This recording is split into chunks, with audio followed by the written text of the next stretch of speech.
শেখ হাসিনার ফাঁসির আদেশে কেমন প্রতিক্রিয়া আওয়ামী লীগ নেতাকর্মীদের? রায়কে ঘিরে লকডাউন শাটডাউন কর্মসূচি নিয়েও কি ভাবছেন তারা? আওয়ামী লীগ সরকার পতনে মার্কিন যুক্তরাষ্ট্রের হাত আছে এমন বক্তব্য আওয়ামী লীগ সভানেত্রী শেখ হাসিনা 5ই আগস্টের আগে পরে বিভিন্ন সময় দিলেও এখন কেন বলছেন তাদের প্রভাব ছিল না? 5ই আগস্টের পর কখনো স্বীকার না করলেও আন্তর্জাতিক গণমাধ্যমে দেওয়ার সাক্ষাৎকারে এখন আলটিমেট লিডারশিপ রেসপন্সিবিলিটি স্বীকার করছেন সাবেক প্রধানমন্ত্রী। অনুশোচনা প্রকাশ করছেন তার প্রশাসন অপ্রয়োজনীয় রক্তপাত ঘটানোয়। তবে কি ইউটার্ন নিচ্ছে আওয়ামী লীগ? এটা কি আওয়ামী লীগের অনুধাবন নাকি কৌশল? এসব নিয়ে আলোচনায় আমার আজকের অতিথি আওয়ামী লীগ নেতা রাশেক রহমান। রাশেক রহমান, স্বাগত জানাচ্ছি আজকের আয়োজনে। আপনি শুনতে পাচ্ছেন? অনেক ধন্যবাদ সময় দিচ্ছেন। আমি শুরু করি যে গেল 17 নভেম্বর আওয়ামী লীগ সভানেত্রী সাবেক প্রধানমন্ত্রী শেখ হাসিনার রায় হলো, মৃত্যুদণ্ডাদেশ দিলেন। তারই আসলে তার সময়ই প্রতিষ্ঠিত আন্তর্জাতিক অপরাধ ট্রাইব্যুনাল। আপনি একজন আওয়ামী লীগ নেতা, আওয়ামী লীগ কর্মী হিসেবে আপনার প্রতিক্রিয়া কি, এবং আপনার জানা মতে দলের নেতাকর্মীদের প্রতিক্রিয়া কেমন? প্রথম কথা হচ্ছে যে আমার দলের নেতা কর্মীদের প্রতিক্রিয়ার সাথে আমার প্রতিক্রিয়ার কোনো ভিন্নতা নাই, একদম একই জায়গায়। অবশ্যই এটা কোনো ধরনের সুখকর অনুভূতি বয়ে আনে না।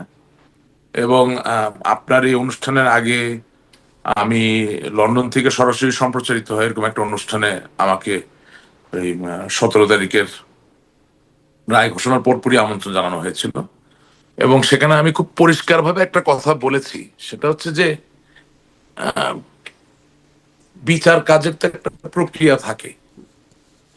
পৃথিবীর যে কোনো প্রান্তে যে কোনো মানুষ যে কোনো ব্যক্তির ব্যাপারে অভিযোগ আনতেই পারে, কিন্তু সেই অভিযোগটা কিভাবে খণ্ডানো হবে সেটার উপরে নির্ভর করে সময়ের বিচারে ওই সাজা দেওয়া বা ওই রায়টা আদৌ কোনোদিন গ্রহণযোগ্যতা বা টিকবে কিনা। সেই মাপকাঠিতে অবশ্যই বাংলাদেশে এখন যা চলছে বা যা চলেছে এটা গ্রহণযোগ্য নয়। আচ্ছা, কিন্তু এই অভিযোগ খণ্ডানোর জন্য মানে আওয়ামী লীগের পক্ষ থেকে বা শেখ হাসিনার পক্ষ থেকে কি কোনো অ্যাপ্রোচ ছিল? মানে তার তো কোনো আইনজীবীও ছিলেন না আদালতে, রাষ্ট্রপক্ষ না, রাষ্ট্রকে নিয়োগ করতে হয়েছে। Exactly that is the whole point. মানে প্রাইমারি পয়েন্ট তো সেটাই। সেটা হচ্ছে যে you are not dealing with a normal person, you are dealing with 5 time prime minister, daughter of the father of the nation, and the president of Bangladesh Awami League. So she is not exactly a usual person that you meet every day in a cafe, right? তো তার মানে কি হচ্ছে? তার মানে হচ্ছে যে আপনি যদি ওনার বিচার করতেই চান তাহলে ওনার প্রতিনিধিত্বের ব্যাপার আছে, ওনার আত্মসমর্থনের ব্যাপার আছে। আমি সে জায়গায় আসছি। এখন কথা হচ্ছে আমি যখন এই বিষয়ে আলাপ করছিলাম এই অনুষ্ঠানে, অপর পক্ষ থেকে আমাকে বারবার বলা হচ্ছিল যে ওনাকে আমরা কিভাবে খবর দিব যে আত্মসমর্থন করার জন্য উনি আইনজীবী দেখ, ওনার তো কোনো ঠিকানা আমাদের কাছে নাই। তাই বললাম যে লোক, এগুলো তো হচ্ছে জেগে থেকে চোখ বন্ধ করে রাখা বা জেগে থেকে ঘুমানোর মতো ব্যাপার। বঙ্গবন্ধু কন্যা শেখ হাসিনাকে অ্যাপ্রোচ করার জন্য তো আপনার স্পেসিফিক ঠিকানা লাগে না। আপনি যদি স্পেশাল ট্রাইব্যুনাল, যেটা মানে বিশেষ পরিস্থিতিতে বিশেষ অপরাধের জন্য বিশেষ ট্রাইব্যুনালের মাধ্যমে বিশেষ একজন ব্যক্তির বিচার করতে চান, তাহলে বিশেষ ব্যবস্থাপনায় তাকে সঠিক বিচার দিতে পারবেন, সেই বিশেষ ব্যবস্থা আপনাকে করতে হবে। তার মানে অনেকগুলো বিশেষ ট্রাইব্যুনালে আমরা অবশ্য বরাবরই দেখেছি আদালত আসলে, আপনি বলছেন না জেগে থেকে ঘুমায়, আদালত সবসময়ের মতো এখনো এবারও আমরা আদালত জানতেন যে শেখ হাসিনা এবং স্বরাষ্ট্রমন্ত্রী তারা দেশের বাইরে, জানার পরে তারা যেন দেশ ছাড়তে না পারে এরকম নিষেধাজ্ঞা জারি করেছেন। এই বিষয়গুলো নিয়ে আলোচনা হয় না। আমি একটু ওই প্রক্রিয়া বলতে চাই। আমি একটু প্রশ্নটা করে দেই, তাহলে একসাথে আপনি প্রক্রিয়াটা বলেন। প্রশ্নটা হচ্ছে যে আমি একটু প্রশ্নটা এটা করে দেই যে মানে বিশেষ ব্যবস্থাপনায় করতে হবে, তো বিশেষ মানে আদালত বা এই পাশটা হচ্ছে জেগে থেকে ঘুমাচ্ছে বলছেন, মানে ঘুম থেকে উঠে বা স্বয়ংক্রিয়ভাবে কেন আসামি পক্ষকে তার জন্য তাকে তো ডিফেন্ড করতে হবে, তাই না? সেটা আদালত ডেকে আমি তো সেই জায়গায় যাচ্ছিলাম। জি, এখন বলেন। না, আদালত ডেকে বলবেন কেন? আমি তো সেই জায়গায় যেতে চাচ্ছি, আপনি আমাকে যদি বলতে দিতেন। আমি এখন বলি, অসুবিধা নেই। 100 বছরের ঔপনিবেশিক বিস্তৃতি দিয়ে গড়ে ওঠা বা ঘেরা যে আইন ব্যবস্থা বাংলাদেশের, সেখানে বাংলাদেশ বলে না, এমনকি যেই দেশ থেকে আমাদের দেশের আইনের এই যে সমসাময়িক আইনের যে উৎপত্তি করেছে, অর্থাৎ যেটাকে ইংরেজিতে বলা হয় কমন ল, যেটা ইংল্যান্ড বা যুক্ত রাজ্য থেকে আগত, হ্যাঁ, সেখানে কিন্তু এলান করার একটা ব্যবস্থাপনা রয়েছে। অর্থাৎ আপনি যদি সমন জারি করেন, আপনি যদি কারো সম্পত্তি ক্রোধ করতে যান, তাহলে আপনি খেয়াল করে দেখবেন যে যখন ওই ব্যক্তিকে খুঁজে পাওয়া যায় না, তখন সরকারের পক্ষ থেকে এলান করা হয়। অর্থাৎ হয় ঢোল বাজানো হয়, না হলে কোনো একটা মাধ্যমে একেবারে পাবলিকলি একটা জিনিস জানানোর একটা ব্যবস্থাপনা কিন্তু রয়েছে। শেখ হাসিনা কি এখন আমি জানতেন না কিন্তু যে তার আমি বিরুদ্ধে না মানে না আদালতে মামলা না চলছে? না না প্লিজ আমাকে একটু বলেন। এই জন্য আমি প্রথমে একটা কথা বলেছি, বিশেষ অপরাধের জন্য বিশেষ একজন ব্যক্তিকে বিশেষ ট্রাইব্যুনালে আপনি বিশেষভাবে বিচার করতে চান, তাহলে সেই ক্ষেত্রে বঙ্গবন্ধু কন্যা জননেত্রী শেখ হাসিনা আপনি পাবলিকলি যদি একটা ফরমান জারি করতেন যে উনি চাইলে ওনার পছন্দসই উনি যে কোনো আইনজীবীকে পৃথিবীর যে কোনো প্রান্ত থেকে নিয়োগ করতে পারেন, তাহলে তো আজকে আর যাই হোক অনেকগুলো কারণের ভিতরে একটি কারণ কমে যেত। সেটা তো আপনি করেননি, আপনি এখনো তো করতে এটা সুযোগ পারতেন। আছে না, এখনো তো আপিল বাকি, এখন তো এখন পাবলিক এখন ফরমান কি জারি সুযোগ? করার দরকার নেই, আপনি তো পাবলিক রায় হয়ে গেছে, এখন কি আপিল না, করবেন? আপনার আপনার মনের ইচ্ছা ছিল ওনাকে ফাঁসি দেওয়া, আপনি ফাঁসি দিয়েই ফেলেছেন। এখন আর কি সুযোগ? আপিল। এখন যদি আপনি পরবর্তী 5টা মামলাতেও এই ব্যবস্থা গ্রহণ করেন, হ্যাঁ, তাতে কি হবে? তাতে আপনি যে আপনার ইচ্ছা মতো বিচারটা করে নিলেন, এটা তো আর পরিবর্তিত হবে না, এটা তো হয়ে গেছে, এ হয়ে গেছে। এবং না, বাস্তবতা হয়ে হচ্ছে যায়নি রাশিদ রহমান, যে হয়ে যায়নি, এখন আপিল না প্রক্রিয়া বাকি না না আছে, আপিল না হওয়া না পর্যন্ত না কিন্তু আমি বলছি, মামলার চূড়ান্ত না না রায় হয়েছে বলে বলা যায় না। না আপনি আপিলে যাচ্ছেন কখন? যখন আপনি এমন একটা জায়গায় এসে দাঁড়িয়েছেন যেখানে আইনটা করা এইভাবে যে জননেত্রী শেখ হাসিনা নিজে শারীরিকভাবে হাজির না হলে আপিল করতে পারবেন না। সেজন্য আমি বলছি যে আপনি তো বুঝতে পারতেছেন যে ওনার প্রাণনাশের হুমকি ছিল বলেই তো উনি এখন দিল্লিতে, বাংলাদেশে না। এই বিষয়ে কারো সন্দেহ নাই যে ওনাকে সুযোগ মতো কেউ পেলে তাকে হত্যা করবে।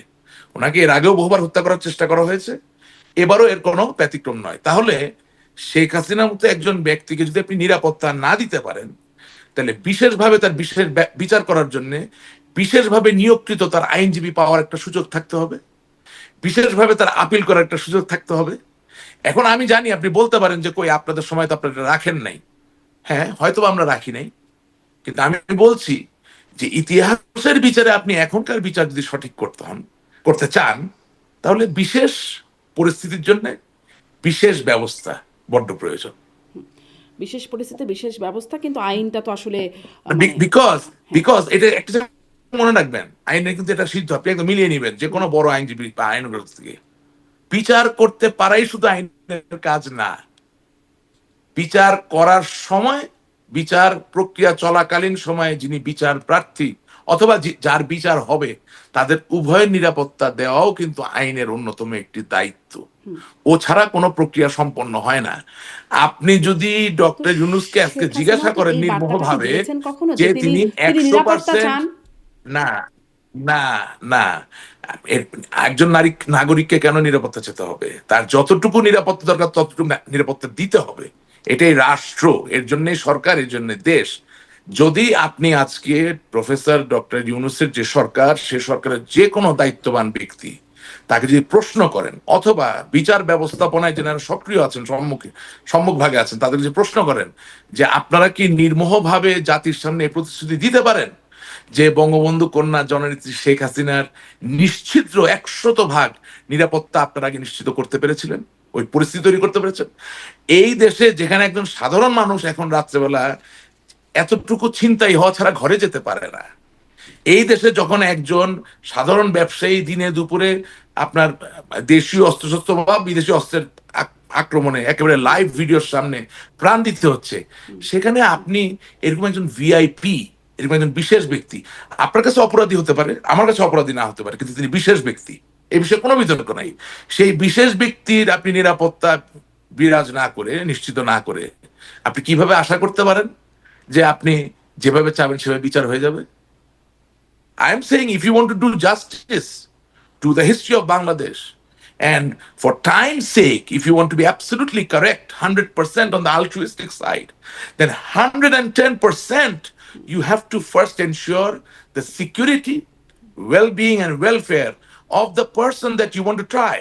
Very simple. তিনি যদি আসতেন, ধরুন এগুলো তো একটা হাইপোথেটিক্যাল কথা হচ্ছে যে আসলে তার নিরাপত্তা হবে হবে কি না, হয়তো হবে না, পরিস্থিতি আসলে সেরকমই ছিল 5ই আগস্ট বা তার আগের অবস্থা যেটা সেটা হয়তো সেরকমই ছিল, কিন্তু এটি তো এখন তার যে নিরাপত্তা নাই আচ্ছা, বাংলাদেশে। আমি ধরেন আমি এভাবে আপনার কথাটা বলি, আপনার কথা আমি বুঝতে পারছি। আমি আপনাকে এভাবে বলছি যে আপনি একজন মানুষ, আপনি মা, আপনি সহধর্মিণী, আপনি কারো কন্যা। বিলিভ মি, আপনার মনে যদি এতটুকু শঙ্কা হয় যে কোথাও গেলে আপনার প্রাণনাশ হতে পারে, এটা হাইপোথেটিক্যাল নাকি কাগজে কলমে প্রমাণযোগ্য, এটার জন্য কি আপনি অপেক্ষা করবেন? তো সেটি তো আসলে সবার ক্ষেত্রেই প্রযোজ্য এই আচ্ছা, বিষয়টা, তাই না? এবং আমি আপনাকে জিজ্ঞাসা করছি, আপনার অ্যাকচুয়ালি নিউট্রাল থাকার কথা, নিউট্রাল থেকে আপনি উত্তরটা দিবেন।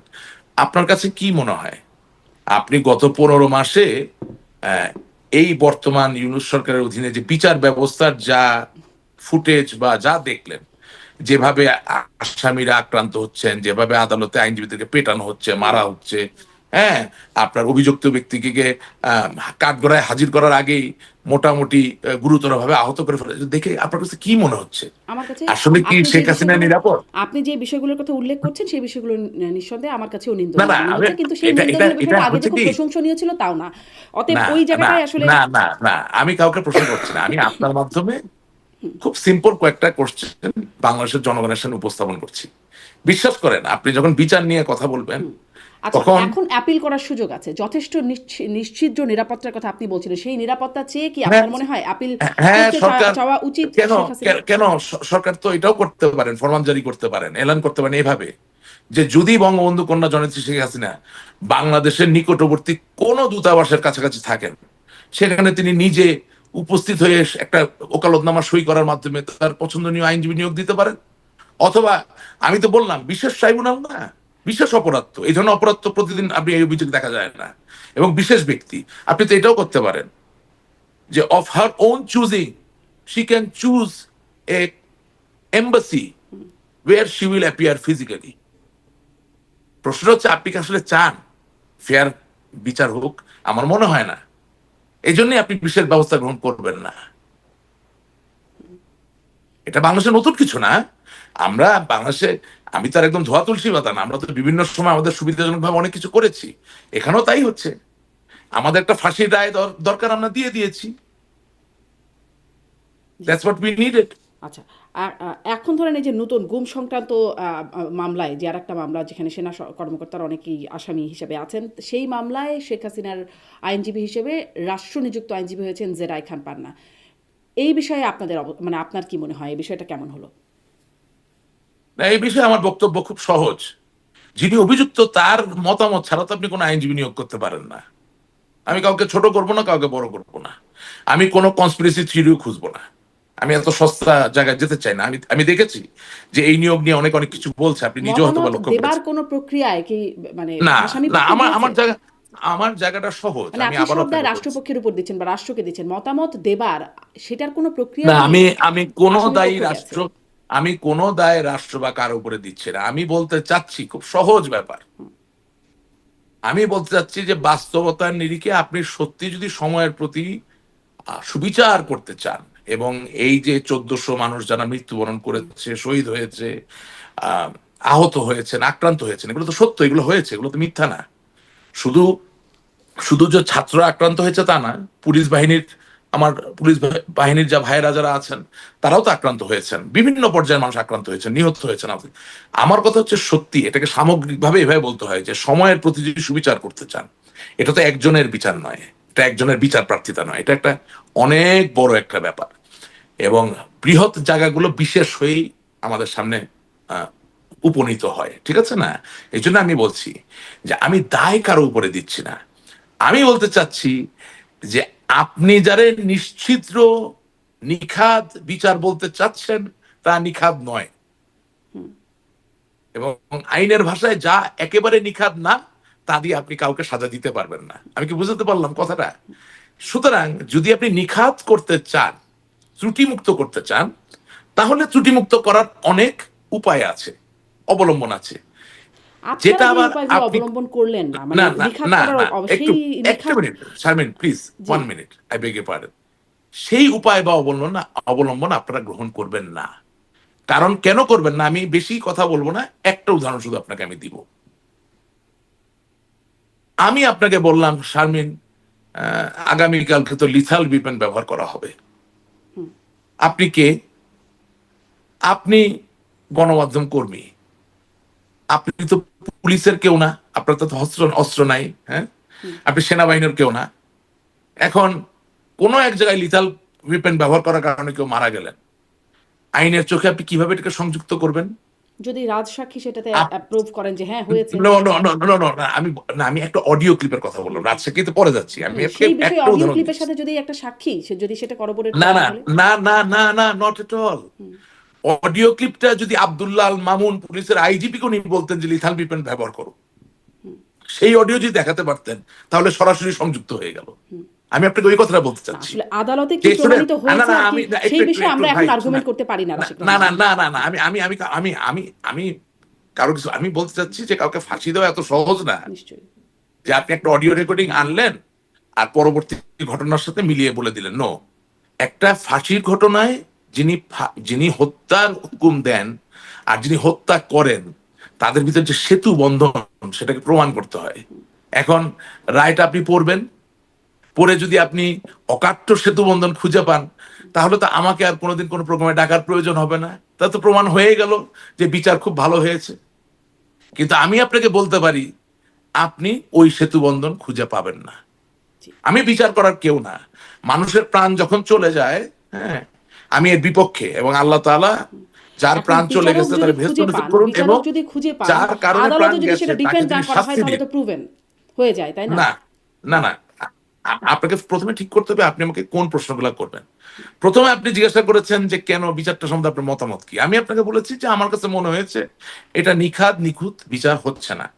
2 নম্বর যে কথাটা, আইনের ভাষা, beyond reasonable doubt you cannot accuse anyone of any crime if it is not proven to an extent when there is no doubt. এটা না হলে করতে পারবেন না। তা আমি আপনাকে বলছি যে আব্দুল্লাহ মামুন সাহেব রাজসাক্ষী তো দিতেই পারেন নিজেকে বাঁচানোর জন্য, কিন্তু কোর্টের যে রায় সেটা তো হারিয়ে যায়নি, আপনি একটা কপি চাইলে পাবেন। আপনি আমি এরপরে আসলে কোন পাবো না অনুষ্ঠানে হয়তো, কোর্টের না রায়ের কপি পাবেন পাওয়া পাবেন যাচ্ছে না, না, রায়ের কপি রায় আসামি দিতেই পক্ষকেও রায়ের দেওয়া কপি, হয়নি। না না না, এইসব এইসব মামলা রায়ের কপি গোপন রাখার কোনো সুযোগ নেই। পাবেন, পাওয়ার পরে আপনি আপনার যে টিম তারাও রিসার্চ করবে এবং আমাকে আবার ডাকবেন। এবং শুধুমাত্র একজন বিবেকবান মানুষ হিসেবে আপনি যদি মনে করেন যে ওই যে বললাম যে হত্যার হুকুম এবং হত্যাকাণ্ডের মাঝে যে সেতুবন্ধন থাকার কথা, যাকে ইংরেজিতে আমরা বলি কানেক্টিভিটি, সেটা যদি প্রতিষ্ঠিত আপনি দেখাতে পারেন, আমি তাহলে এটা নিয়ে আর কোনোদিন কোনো কথা রাশিদ বলবো রহমান, না। একদমই একদমই স্পষ্ট। কিন্তু আমি আর আপনি কি কনভিন্স হচ্ছি বা হচ্ছি না তাতে তো আসলে কিছুই যায় আসে না। আদালতে এই বিষয়টা কনভিন্স হতে হবে। আদালত যদি, দেশের আদালত যদি কনভিন্স হয়ে বলেন সেটা যদি Sure. ভুল হয়, আমাদের কিন্তু কিছু বলার থাকে না। Sure. যেটা সেখানে আসলে রাষ্ট্রপক্ষ বা আসামি না, পক্ষকেই তখন এই ডিফেন্ড জন্য করতে হবে বা অ্যাপিল করতে হবে। এজন্যই অ্যাপিলের সুযোগ বা রিভিউয়ের সুযোগ এই বিষয়গুলো থাকে। এই এই জন্যে আপনার অনুষ্ঠানে সবসময় আমি একটা কথা বলি যে কিছু কিছু ঘটনা আছে এগুলো আলাপ করে আসলে কোনো লাভ নাই। কারণ কি, যদি আজ আমার বিদায় হয় কোনো গণ অভ্যুত্থান বিপ্লবের কারণে, তাহলে আমার ওই একই রকম জোয়ার নিয়ে এসেই তো এটা ন্যায্য ছিল কি ছিল না সেই জায়গাটা তৈরি করতে হবে। ঠিক আছে, ফরাসি বিপ্লব কোথা থেকে হয়েছে, কে করেছে, তাকে একেবারে কম্পাস দিয়ে আপনি খুঁজে বের করে দিতে পারবেন পারবেন না, কিন্তু হয়ে তো গেছে। জি, রাশিদ রহমান, শুধু এটি তাই না, স্পষ্ট শুধু আপনার তাই বক্তব্য না, থেকে, এটি স্পষ্ট আপনার প্রতিক্রিয়াটা স্পষ্ট। আপনি মনে করছেন এটি নিখাদ নিখুঁত হয় নাই, একদম স্পষ্ট। আমি এতটুকুই দর্শকদের জন্য না গ্রহণ করলাম। এবারে আমি একটু এই হয় প্রশ্নটা নাই। করি, আপনি কি মনে করেন যে এই ঘটনায় বিচার হওয়া উচিত, শেখ হাসিনার বিচার হওয়া উচিত? আপনি কি মনে করেন? আমি মনে করি বাংলাদেশের যে কোনো মানুষের ব্যাপারে যে কোনো লোক অভিযোগ দিতে পারে, তার তদন্ত হতে পারে, বিচার হতে পারে। এই জন্য তো বাংলাদেশ স্বাধীন রাষ্ট্র। কিন্তু এর মানে এই না যে আপনি ক্যাঙ্গারু কোর্ট বানিয়ে কাউকে ঝুলিয়ে দিবেন, কাউকে মেরে দিবেন, কাউকে ফাঁসি দিয়ে দিবেন। আমি তো কাউকে খোদার জায়গায় বসাবো না, আই এম সরি। আমি খুব ভালো মানের মুসলমান না হলে মুসলমান, আমি আল্লাহ বিশ্বাস করি, আমি মনে করি আল্লাহর নিচেই তো মানুষ। আমি তো কাউকে খোদার জায়গায় বসাইতে পারতেছি না, ঠিক আছে না? তো এখন কথা হচ্ছে যে আহ, আহ, বঙ্গবন্ধু শেখ মুজিবুর রহমানের নামে মামলা হয়েছিল না? হয়েছিল তো। উনি জনগণের ভালোবাসা দিয়ে প্রমাণ করে দিয়েছেন কিসের মামলা কিসের বিচার। তো কথা হচ্ছে মামলা তো আপনি করতেই পারেন নাকি না, করতে পারেন তো, এটা তো অধিকার। হ্যাঁ, আপনি মার্কিন যুক্তরাষ্ট্রে আছেন, ডোনাল্ড ট্রাম্পের বিরুদ্ধেও তো কেউ একজন গিয়ে অভিযোগ করতে পারে, পারে না? তাতে তো আর তার প্রাণ নাশ হবে না। কিন্তু আমার প্রশ্নটা হচ্ছে সম্পূর্ণ অন্য জায়গায়, যে আপনার নামে অভিযোগ দেওয়া হলো বলেই কি আপনার প্রাণনাশের ঝুঁকি থাকবে, বা আপনার নামে অভিযোগ দেওয়া হলো বলেই কি সরকার আর আপনাকে রক্ষা করবে না? তার ব্যাপারটা মানে কিরকম? রাশিদ রহমান, আপনি মনে করেন যে মানে বিচার হওয়া উচিত, কিন্তু বিচারের যে রায় সেটিতে আপনি মানে সেটিকে নিখাত নিখুঁত বলে সন্তুষ্ট হতে পারছেন না, এটাই? না, আমি আমি বলছি বিচারের প্রক্রিয়াটা নিখাত নয়। কিন্তু মানে আমি আমি আপনিও এমন বলছিলেন, কোন আপনিও রেফার সেটা করছিলেন জাতিসংঘের সেই আমি প্রতিবেদন আমি দেখে আপনাকে হ্যাঁ। বলছি, আমরা পরিশ্রম করি, হ্যাঁ, আমাদের আমাদের মনের জায়গাটা, মনের জগৎটা এই রাজনীতি, এই আইন অঙ্গন, এটা নিয়েই তো, এটা আমাদের জীবনের তো একটা ক্যারিয়ার, একটা অংশ, ঠিক আছে না? I take things very seriously. So আমি আপনাকে আমার মুখ থেকে যা বলবো সেটা আজ থেকে 50 বছর পরেও যাতে কোনো একাডেমিক ডিসকোর্স বা এন্ডেভারে সঠিকভাবে ব্যবহার করা যায় সেভাবে কথা বলবো। আমি যা জানি না তা নিয়ে আমি কথা বলি না, বলতে চাই না। আমি বলতে চাচ্ছি আমি কি দেখেছি, যা দেখেছি তার থেকে মনে হচ্ছে এই বিচারিক প্রক্রিয়া সঠিক নয়। এখন বিচারিক প্রক্রিয়া যদি সঠিক না হয় তাহলে যুক্তিসঙ্গত ভাবে সেই বিচারের যে রায়, সেই রায় নিয়েও তো প্রশ্ন থাকবে। জি, মানে ওইটাই তাহলে সামারি কি এটা করা যায় যে আপনি চান বিচার হোক, কিন্তু এই বিচারের যে রায়টা সেটিতে আপনি সন্তুষ্ট নন? না, আমি চাই বিচার হোক না, আমি বলতেছি বিচার প্রাপ্তি তার অধিকার সকলের। বিচার চাওয়া, বিচার পাওয়া, জি, দুটার অধিকার সমান, আপনি বলছিলেন এটা যে আমি বলতে জাতিসংঘের চাচ্ছি। সেই রিপোর্টের যে সেই সংখ্যাটা 1400, সেটি আপনিও বলছিলেন যে এত মানুষ মারা হ্যাঁ, গেছেন। মারা গেছে, একটা একটা কখনো আমি সেটা সমর্থন করি না। হ্যাঁ, এই যে মানে শুরু থেকেই আমরা যদি 5ই আগস্টের পরে শেখ হাসিনার ভার্চুয়াল যে বক্তব্য, সেখানে আমরা তাকে কখনো মানে কোনো রকম অনুশোচনা, বরাবরই আসলে সহানুভূতি তিনি প্রকাশ করেছেন নিহত আহতদের প্রতি, কিন্তু অনুশোচনা করেন নাই। কিন্তু তিনি বা কিছু রেসপন্সিবিলিটি স্বীকার করেন নাই। কিন্তু তিনি সম্প্রতি যে গণমাধ্যমগুলোতে, আন্তর্জাতিক গণমাধ্যমগুলোতে যে সাক্ষাৎকার, সেখানে তিনি বলেছেন যে তিনি আলটিমেট লিডারশিপ রেসপন্সিবিলিটি সেটা তিনি নিচ্ছেন। এই আলটিমেট লিডারশিপ রেসপন্সিবিলিটির জন্য কি বিচার হওয়া উচিত বলে মনে করেন কিনা?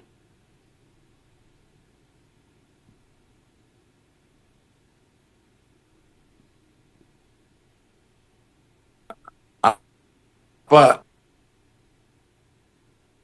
কেটে গেছে, আপনি কি আরেকবার একটু বলবেন? কথা একটু কেটে গেছে।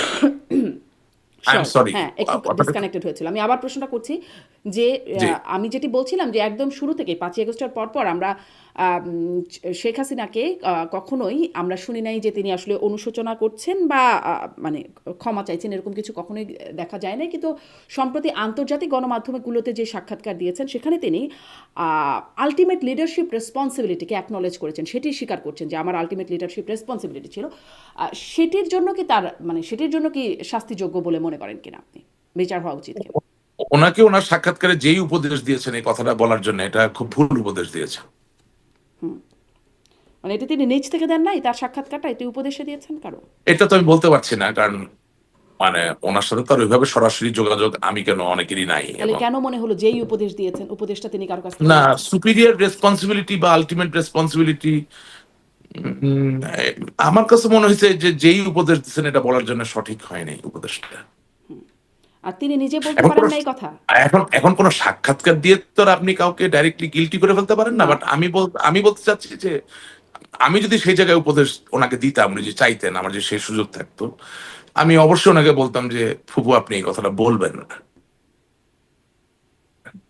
এটা বলবেন না, এটা আমি ওনাকে বলতাম। কারণ হয় কি, যখন আপনি কোনো বিচারের আওতায় থাকেন বা তদন্তের আওতায় থাকেন তখন কথা কম বলতে হয়। হ্যাঁ, কারণ অনেক সময় অনেক ইনোসেন্ট কথায় মানুষ সুযোগ নিয়ে নেয়। I hope you understand what I am trying to say. মানে আইনের একটা খুব বড় উপদেশের বা পরামর্শের জায়গা আছে, যে আইনজীবীরও কখনো বেশি কথা বলতে হয় না, যিনি বিচার প্রার্থী তারও কখনো বেশি কথা বলতে হয় না। যখন একটা প্রক্রিয়া শুরু হয়ে যায় তখন ওই প্রক্রিয়ার মাঝে যা আছে অতটুকু থেকেই কথা বলতে হয়।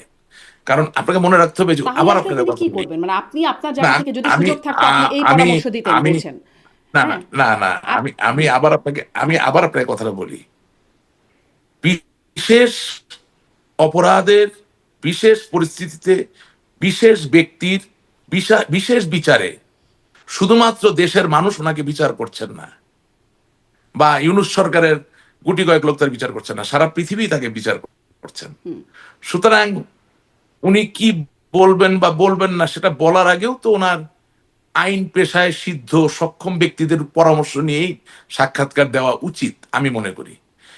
এবং আমি দেখেছি উনি অনেক লেখাপড়া করে, মানে উনি তো মানে she has a great knack, she reads a lot, হ্যাঁ, which is a very good thing। তাছাড়া তো ধরেন 15 বছর একটা দেশ চালানো যায় না, ভালো মন্দ যেভাবে দেখেন না কেন, it's just not possible, you have to have some special gift. আমি বিশ্বাস করি ওনার এই কথা বললে উনি এখন একমত হবে যে হ্যাঁ কথা ঠিক। কারণ বিশেষ পরিস্থিতিতে কথা বলতে গেলেও, হ্যাঁ, আপনি আইনজীবী নিয়োগ করতে পারেন না না পারেন, আপনার একজন আইনজীবীর পরামর্শ নিয়েই কথা বলা উচিত। কারণ আপনারা তো শুধু তিনি বাংলাদেশের আইনজীবীর ভিতরে পরামর্শ মানুষ নিয়ে কথা বলেন না, না। এটাও বা আপনি নিশ্চিত কি করে হচ্ছেন? তিনি তো আসলে আমি বলছি, লিখিত, মানে ইমেইলে হ্যাঁ, রিপ্লাই করেছেন, সরাসরি হ্যাঁ, কথা বলেন। আমি বলছি বাংলাদেশের ভিতরেই তো আপনি শুধু বিচার হচ্ছে না, সমস্ত বিশ্বব্যাপী মানুষ যারা বাংলাদেশকে নিয়ে চিন্তিত তারা সকলে তাদের চোখের সামনে আপনার বিচারের সম্মুখীন হচ্ছেন। এবং যেহেতু আপনি লিখিত সাক্ষাৎকার দিচ্ছেন, সেখানে তো আপনার আরো এই কথা বলা উচিত না, উচিত না ভাই। মানে আমি আওয়ামী লীগ করি, আমি সেই জায়গা থেকে বললাম উচিত না। আচ্ছা, শেখ হাসিনা যেটি বলেছেন এখন সেটি তার এখন বলার আমি জন্য- হলে ওনাকে এখন আমি হলে ওনাকে কি বলতে বলতাম এটা আমাকে জিজ্ঞাসা করবেন না, এটার উত্তর আমি দিব না। কেন? উত্তর কারণ এটা দিবেন তো না আমার কেন? স্কিল। হ্যাঁ, এটা আমার স্কিল। যদি বাংলাদেশ আওয়ামী লীগের সভানেত্রী আমাকে কোনোদিন জিজ্ঞাসা করেন যে রাশেক রহমান তোমার এক্সপার্ট ওপিনিয়ন আমাকে দাও, এটা তো আমি ওনার জন্য রেখে দিয়েছি, এটা তো আপনাকে আমি দিব না। আচ্ছা, আচ্ছা, তো উনার দিস জন্য ইজ ফর হার, আচ্ছা, মানে উনি যেটা দিস করছেন, is for the party, this is for Awami League, এটা আওয়ামী লীগের জন্য। উনি যেহেতু ইমেইলে একদম লিখিত বক্তব্য দিচ্ছেন, ধরে নেওয়া যায় যে ভুল তিনি করেছেন, সুচিন্তিত আমি বক্তব্য এটা ভুল দিচ্ছেন। হয়েছে। আমি বলছি শুনেন, প্রথম কথা বিচারটা ত্রুটিপূর্ণ, বিচারটা নিয়ে প্রশ্ন করা যায়, এটা আপনার সামনে পরিষ্কার করলাম। 2 নম্বর কথা, একইভাবে এইসব বিশেষ বিশেষ পরিস্থিতিতে লিখিত সাক্ষাৎকার দিতে হয় না, আর দিলেও এই আমার কাছে টিকটিকি করছে, হ্যাঁ, দিলেও এমন কারোর সাথে আলাপ করে সাক্ষাৎকারটা দিতে হতো যিনি বোঝেন যে আইনের পরিভাষায় বা আইনের প্রেক্ষিতে কতটুকু বলা উচিত কতটুকু বলা উচিত না। আচ্ছা, তার মানে আপনি মনে করছেন আলটিমেট লিডারশিপ রেসপন্সিবিলিটি সেটা স্বীকার করাটা ঠিক হয় নাই, কিন্তু তিনি একটা যে এক জায়গায় যে বলেছেন তা স্বীকার না। না, আমি উনি আরেকটু প্রশ্নটা করি শুনেন, রাশেক রহমান, স্বীকার কারণ না তার অস্বীকার আগে না, না, আমি একটু শেষ করি, আপনি আমাকে পুরো প্রশ্নটা শুনে তারপর বলেন। সজীব অজয় Ultimate- জয় তিনিও বলেছেন কিছু ইনিশিয়াল মিস্টেকের কথা এপিকে দেয়া সাক্ষাৎকারে, সেটি নিয়ে সম্ভবত কথা হয়েছে কিনা আপনার সাথে, কিন্তু তিনিও স্বীকার করেছেন ইনিশিয়াল মিস্টেক আছে। তারপরে তিনি আসলে Yes, if যতগুলোতে you- বলছেন, যতগুলোতে শেখ হাসিনা বলছেন ততগুলোতেই তিনি, যেমন সাউথ চায়না মর্নিং পোস্টে তিনি তো বলছেনই, সেখানে খবরটা এরকম যে তিনি রিগ্রেট করছেন ওভার দ্য নিডলেস ব্লাডশেড, শুনেন, যেটা তার অ্যাডমিনিস্ট্রেশন করেছে। yes, that is অপ্রয়োজনীয় রক্তপাতের জন্য Sajib তিনি Wajid Joy regret has করছেন। correctly said.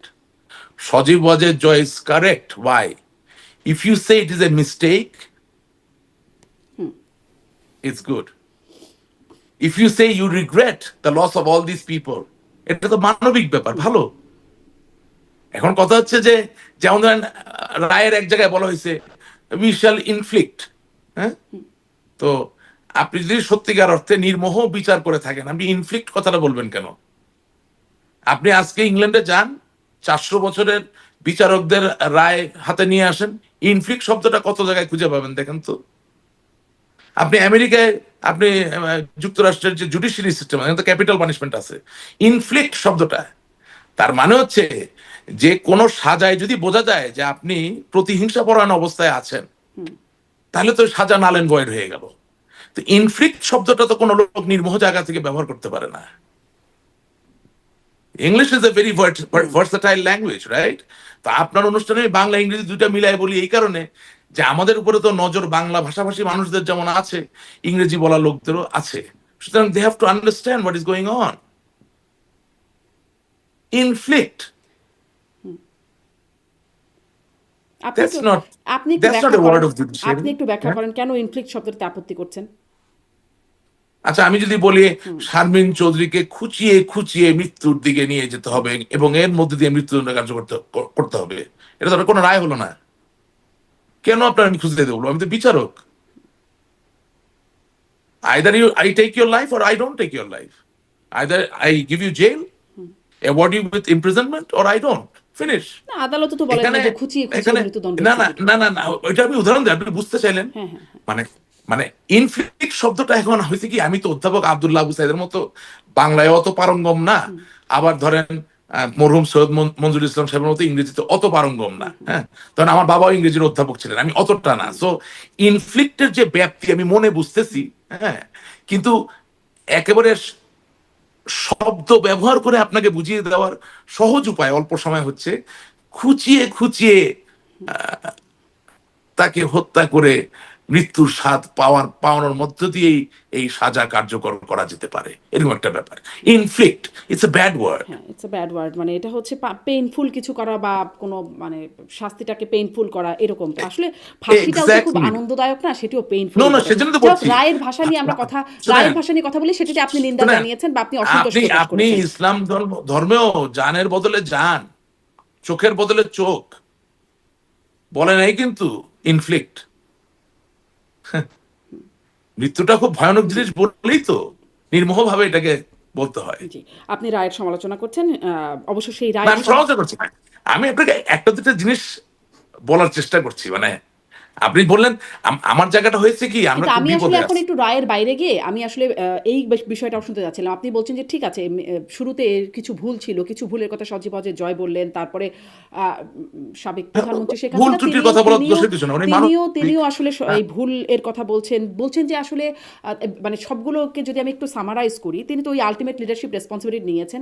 তিনি বলছেন যে ওই সাউথ চায়না মর্নিং পোস্ট সম্ভবত, হ্যাঁ জি, সাউথ চায়না মর্নিং পোস্ট, সেখানে বলছেন যে রিগ্রেট নিডলেস ব্লাডশেড যেটা তার প্রশাসন করেছে, সেটির জন্য তিনি রিগ্রেট করছেন, যেটা ছাত্র আন্দোলন দমনের জন্য করা হয়েছিল বলে সেই পত্রিকাতে বলছে। কে কে কে কে করছেন এটা? এটা শেখ হাসিনার ইন্টারভিউ।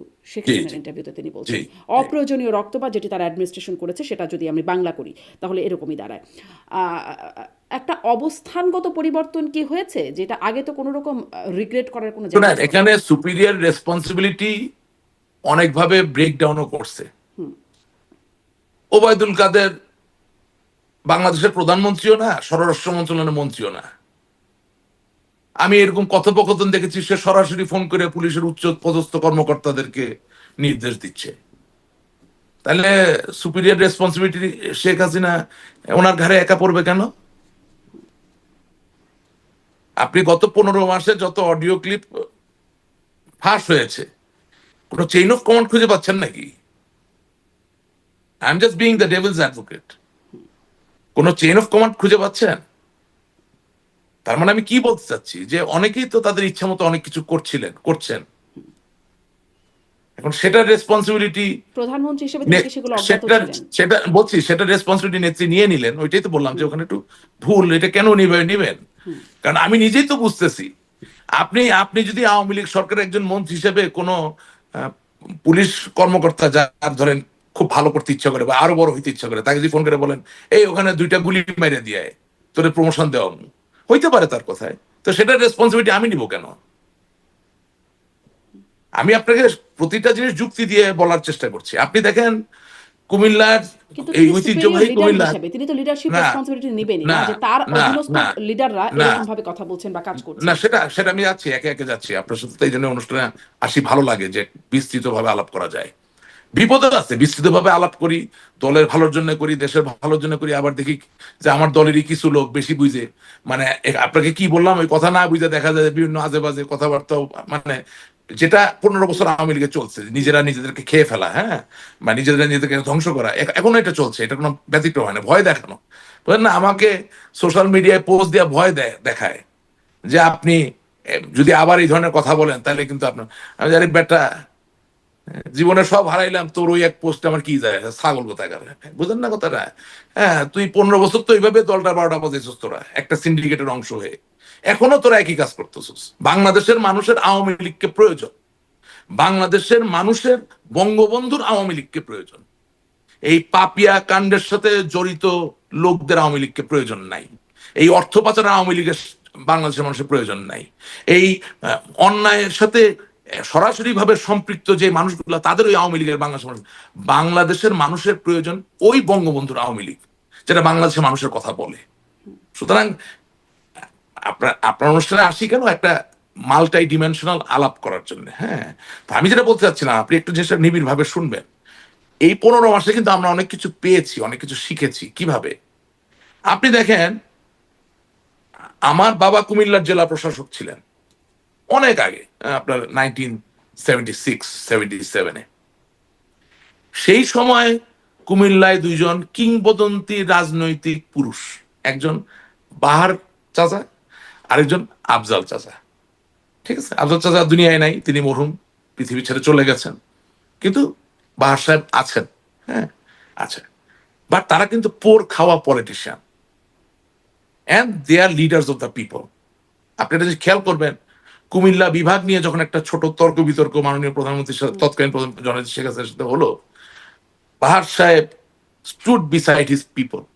উনি খুব বিনয়ের সাথেই, আপা আপা আপা বিনয়ের সাথে, কিন্তু উনি কুমিল্লার নামে যে বিভাগটা হবে এই দাবিটা ছাড়েন নাই।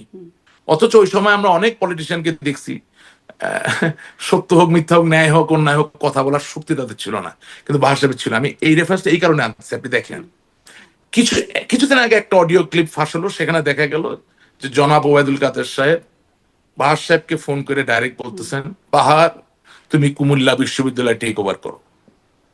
এখন দেখেন কেন বাহার সাহেব একটা ট্রু আওয়ামী লীগের পলিটিশিয়ান, উনি কথাটা শুনে তার ভিতরে কোনো উলঙ্ঘন, কোনো উত্তেজনা বা কোনো উন্মাদনা ছিল না। তার কণ্ঠে আমি বুঝলাম যে তিনি একটু পিছিয়ে গেলেন, পিছিয়ে গিয়ে বললেন যে ওটা তো লোটাস কামাল সাহেবের এলাকা। ওবায়দুল কাদের সাহেব বললেন, নেত্রী তোমাকে বলছে টেক ওভার করতে, জিনিসটা বোঝেন। উনি কিন্তু এই কথা শোনার পরও তার ভিতরে কোনো উত্তেজনা বা টেক ওভার করার কোনো ইচ্ছা দেখা যায়নি। তিনি বলেছেন আচ্ছা আমি চিন্তা করবো। আপনি কিন্তু অডিওটা শুনে দেখবেন। তার মানে কি? তার মানে বাহার সাহেব বোঝেন যে হয়তোবা কুমিল্লা বিশ্ববিদ্যালয়ের লোটাস কামাল নিয়ন্ত্রণ করতে পারছেন না, হয়তোবা সেখানে জামাত শিবির ছাত্রদল অনেক বেড়ে যাচ্ছে, কিন্তু Lotus Kamal is still the sitting finance minister of Bangladesh, অথবা কোন স্ট্যান্ডিং কমিটির সভাপতি, অথবা তিনি পরিকল্পনা মন্ত্রী। ওটা টাইম লাইনটা আসে নাই। তার মানে উনি বোঝেন যে দলীয় শৃঙ্খলা উনি ঝাঁপ দিয়ে ঢুকলে হবে কি, যে ওখানে শৃঙ্খলাটা ধ্বংস হয়ে যাবে, দুজনের মধ্যে একটা সংঘাত তৈরি হবে। ওয়ারেস আপনি ফোনে বাহার সাহেবকে আপনার বৃত্ত না মনে করে, লোটাস কামালকে আপনার বৃত্ত মনে না করে যদি আপনি বলতেন যে বাহার সাহেব বা বাহার, জুনিয়র সিনিয়র ব্যাপার আছে, তুমি চলে আসো, তোমাকে আর লোটাস কামাল সাহেবকে নিয়ে একটু চা খাবো।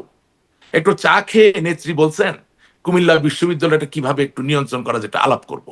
আপনার কাছে কি মনে হয় কোনটা বেশি পলিটিক্যাল? সো এই উদাহরণটা আমি দিচ্ছি এই কারণে যে আজও নেত্রী বলছেন কিনা ও আল্লাহ ছাড়া আর কেউ জানে না। তার থেকেও বড় কথা বলে থাকলো না না না না না না আমি বলছি বলে থাকলো, আমি বিশ্বাস করি না জননেত্রী শেখ হাসিনা বিভাজন তৈরি করার জন্য নির্দেশনা দিয়েছেন। তাহলে সাধারণ সম্পাদকের দায়িত্বটা কি ছিল? অবশ্যই নেত্রীর নির্দেশই পালন করবেন, কিন্তু করবেন ইন পলিটিক্যাল ওয়ে। কেউ তো আপনার কাজের লোক না। আপনি পলিটিক্যাল ওয়েতে করছেন, মানে আপনি যেভাবে বলছেন যে বাহার সাহেব যেভাবে দলীয় শৃঙ্খলা রাখার জন্য যেটি করেছেন, আপনি কি দলীয় শৃঙ্খলা রাখার জন্য সেভাবে মেইনটেইন করছেন? এখন তো আপা আমি কি করছি আপনি আমাকে বলেন, আমি কি করছি? আমি তো অগাধ আস্থা নিয়ে সম্পর্কে বলছেন বা না আওয়ামী না লীগ না সিনিয়র নেতাদের সম্পর্কে বলছেন, আমি তো অগাধ আস্থা নিয়েই এই নেতৃত্বের প্রতি সম্মান দেখিয়ে তো আমি আছি বা ছিলাম বা থাকবো। কিন্তু যদি পলিটিক্যালি কেউ ব্লান্ডার করতে থাকেন, আপনি আমাকে বলেন তো কারে বলবো, কোথায় বলবো? আমরা তো বিশেষ পরিস্থিতিতে আছি, তাই না? আপনি আপনি মনে করেন, আমি একটা মানুষের তো বিবেক থাকে, একটা বিবেক থাকে না মানুষের, কম বেশি থাকে। হ্যাঁ,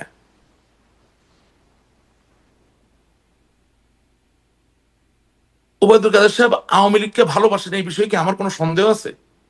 নাই।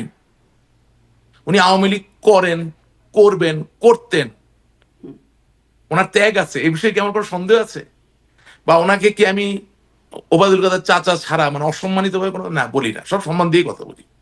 কিন্তু আমার প্রশ্নটা হচ্ছে, উনি এই 15 মাসে যতগুলো ইন্টারভিউ দিলেন, আপনি একটা ইন্টারভিউতে যদি 100টা কমেন্ট পড়ে একটা পজিটিভ কমেন্ট দেখাইতে পারবেন ওনার পক্ষে? তাহলে বিবেকের কথাটা কেন বললাম? যে আপনি যে দলটাকে ভালোবাসেন, যে দলটার ভালো চান, আপনি যখন বক্তব্য দিচ্ছেন, আপনার দলেরই তো কোনো নেতাকর্মী এবং আপনার দলের বিপক্ষের লোক উভয়ই দেখছে, তাদের মধ্যে কেউই আপনার পক্ষে একটা পজিটিভ কথা বলে না। তা আপনি কি একটু আপাতত আমি ধরে নিলাম আপনি চাণক্য, আমি ধরে নিলাম আপনি ম্যাকিয়াভেলি, আমি ধরে নিলাম আপনি শানসু, আমি ধরে নিলাম আপনি নেপোলিয়ান বনে সব ধরে নিলাম, তারপরেও কি একটু সময়ের জন্য একটু ক্ষমা দেওয়া যায় না জাতিটারে? একটু থামা যায় না? আপনি কি মনে করেন, জি, তাহলে আপনার আপনি কি মনে বক্তব্যটা করেন হচ্ছে এখন এরকম যে যে আওয়ামী বক্তব্যগুলো, লীগে আপনাদের হ্যাঁ, বক্তব্য বলার মতো কোথাও কোনো জায়গা নাই। না না না, আপনাকে বলি, আপনি আজকে জননেত্রী শেখ হাসিনা ইন্টারভিউর কথা বলছেন, আপনি কি ওবায়দুল কাদের সাহেবের কথার সাথে জননেত্রী শেখ হাসিনার কথার মিল পাচ্ছেন? কোন কথা? কোনো কথারই তো মিল নাই। আপনাদের তো কারোর কথার তো সাথে কারোর কথার মিল হ্যাঁ, নাই। তার হয় এক্স্যাক্টলি। তা আমি তাহলে এই কথাগুলো কেন বলছি? আমি বলছি কি, যে নেত্রী যদি দলের সভানেত্রী হন, উনি একা কথা বলুক। এবার একটু আমি আসি, আমি অন্যায় কি? শোনেন, এবার একটু আপনি একটু একটা মজার বিষয় দেখেন, একটা মজার বিষয় আমি আপনাকে ছোট ছোট বলি। জেডাই খান পান্না, আমাদের আওয়ামী যোদ্ধা যারা আছেন সাইবার ওয়ার্ল্ডে, হঠাৎ করে দেখলাম শুরুর দিকে জয় বাংলা জয় বাংলা, পান্না ভাই এগিয়ে যান, আমরা আছি আপনার সাথে, হ্যান ত্যান করলেন। এখন নেত্রীর আইনজীবী হতে যাচ্ছেন, এখন গালি মাইরা কিছু রাখতেছেন না। এক সময় দেখি ফজলুর রহমান সাহেব, বীর মুক্তিযোদ্ধা, বেগম খালেদা জিয়ার উপদেষ্টা, ফজলু ভাই এগিয়ে যান, ওনার বক্তৃতা আওয়ামী লীগের অফিসিয়াল পেজের মধ্যে, আশ্চর্য ঘটনা, হ্যাঁ, সবাই শেয়ার করতেছে পান্নার। এখন আবার দেখি ফজলু ভাই ফজলু পাগলা হয়ে গেছে।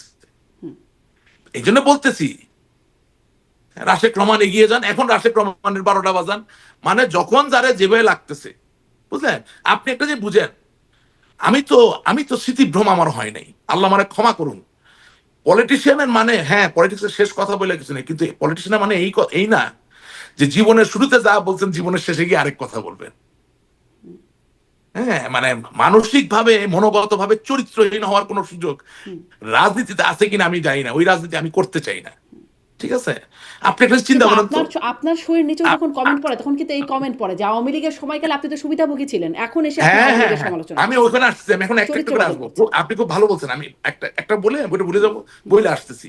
খুব ধরেন সংক্ষেপে আর কাদের একটা প্রসঙ্গ আছে। হ্যাঁ, ধরেন কাদের সিদ্দিকী সাহেব, আমি নিজে চোখে দেখতেছি উনি শেখ হাসিনার গালি মাইরা 12টা বাজায় দিতেছে, হ্যাঁ, অনশন করতেছেন।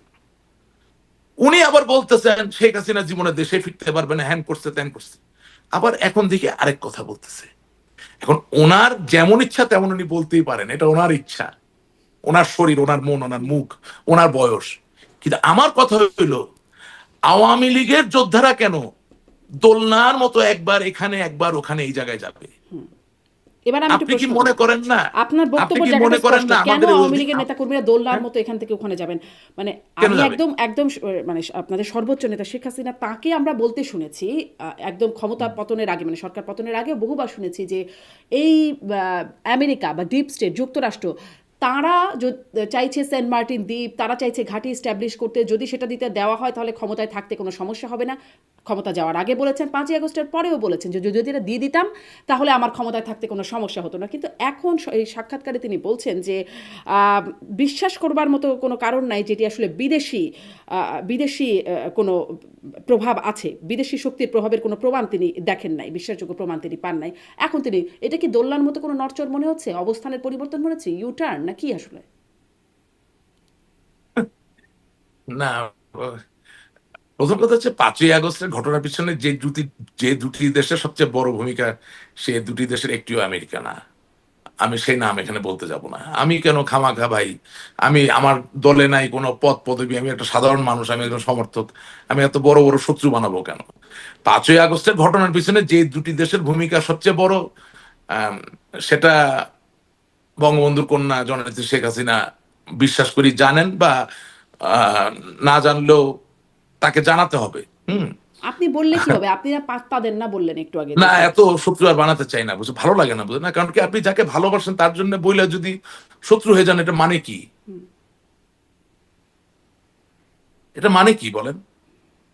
আমার বাবা 34 বছর বাংলা আওয়ামী লীগের কোষাধ্যক্ষ, সমস্ত কিন্তু জীবন যখন আপনি এই বললেন যে দলের দুটি জন্য। দেশ একটু কারা, আমি কিছু দুটি দেশ সময় কারা, কথাটা তখন তো দর্শক না একদম না, ঝাঁপায় একটু পড়বে যে একটু দুটি শোনেন, দেশ আমরা কারা আপনি মানুষ, একটু বলবেন। আমি রোবট না, একটু আমার কথা বলবেন, হ্যাঁ। আমার বাবার রক্ত পানি করা এই দলে তার অবদান আমার শৈশবকাল থেকে, আমি আমি বড় হব না, আমার শৈশবকাল থেকে এই ছাত্রলীগ, এই দলের সাথে আমি ওতপ্রোতভাবে জড়িত থেকে, হ্যাঁ, কি দেখলাম আমরা, যে আপনি যার জন্য ফাইট করছেন, যার জন্য ফাইট করতে চান বা ফাইট করতে পারেন ওপেনলি, তারই আপনার দল প্রোটেকশন দিচ্ছে না। প্রোটেকশন দেয় না। সো আমি আর শত্রু বাড়াইতে চাই না। আমি I hope I can make you understand. আমি তো আপনাকে বললাম যে জ্ঞানত কোনোদিন আওয়ামী লীগের কোনো ক্ষতি হবে আমার হাত দিয়ে, আমার পরিবার, বাংলাদেশ, নেভার, ইজ ইম্পসিবল। আপনি যদি দুটো দেশের নাম প্রকাশ করেন কিন্তু তাহলে আওয়ামী লীগের ক্ষতি হবে? না, আমার ক্ষতি হবে। আমাকে কেন ক্ষতি নিতে হবে? আওয়ামী লীগকে প্লেজ করেছেন যে উনি ওনার কর্মীকে প্রোটেক্ট করবেন। আমি তো তার কর্মী, আমাকে কি প্রোটেকশন আপনারা দেওয়া কি হবে? বা ক্ষতি করবেন, মানে আপনি কি ক্ষতির ভয় করছেন? কেন? আমার তো অনেক ক্ষতি হয়েছে। আপনি কি কিছু জানেন না? এই যে একটু আগে বললেন যে অভিযোগ আছে, এখন আমি আপনাকে উত্তরটা দিয়ে দিই, আমার অভিযোগের উত্তর। না, কিন্তু যে সেটা আমি তো আছে, সরকারি, আপনি না বললেন না সেসব ছাগল পাগল, তাদের না কথা আপনি পাত্তা দেন না না। না, অনেক সরকারি সুবিধা নিয়েছে, এর উত্তর দিয়ে দিই আপনাকে, সুন্দর উত্তর দিব। বাংলাদেশের আওয়ামী লীগ সরকারের তো একটা ক্যাবিনেট ছিল, তাই না? ছিল তো, প্রত্যেক মন্ত্রণালয়ে একজন করে মন্ত্রী ছিলেন। তো সরকারি ব্যবসা বাণিজ্য দেওয়ার মালিক কারা? মন্ত্রী আর সচিব। আপনি তো মোটামুটি সবারই ইন্টারভিউ নেন।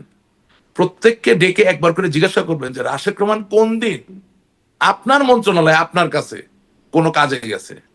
যদি কেউ বলতে পারে, আমাকে আপনি বলবেন হ্যাঁ আমি আসাদুজ্জামান খান কামাল সাহেবের কাছে বহুবার গিয়েছি। কেন গিয়েছি?